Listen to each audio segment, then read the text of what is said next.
কালকের ব্যাচটা শেষ হলে তখন আমরা একটা বসে ডিসিশন নিব। বাই দিস টাইম হয়তো আমরা লিগ্যাল নোটিশের ব্যাপারে আপনাদের কথা বলতে পারবো, বিকজ ওই সময় হয়তো পেয়ে যাবো আমরা লিগ্যাল নোটিশটা। প্রথম সাকিবের প্রসঙ্গটাই বলি, আপনি জানেন যে একটা মামলা হয়েছে এবং লিগ্যাল নোটিশটা আমরা পাইনি। আসলে ওটার ব্যাপারে আমি কোনো কথা বলতে পারবো না এখন।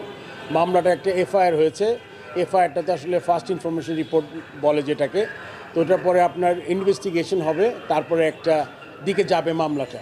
সো এই মুহূর্তে আমরা যেহেতু আপনারা জানেন একটা টেস্ট ম্যাচ চলছে, প্রথম টেস্টটা আজকে খুব ভালো সংবাদ যে আমরা 4th ডে খুব ভালোভাবে শেষ করেছি। কালকে 5th ডে আছে এবং টেস্টের ডিসাইডিং ডে। আমার মনে হয় যে এই মুহূর্তে আমরা এই ব্যাপারে আসলে কোনো স্ট্যান্স নেওয়ার মতো চিন্তা করিনি। মনে করেছি আমরা যে কালকের ব্যাচটা শেষ হলে তখন আমরা একটা বসে ডিসিশন নিব। বাই দিস টাইম হয়তো আমরা লিগ্যাল নোটিশের ব্যাপারে আপনাদের কথা বলতে পারবো, বিকজ ওই সময় হয়তো পেয়ে যাবো আমরা লিগ্যাল নোটিশটা।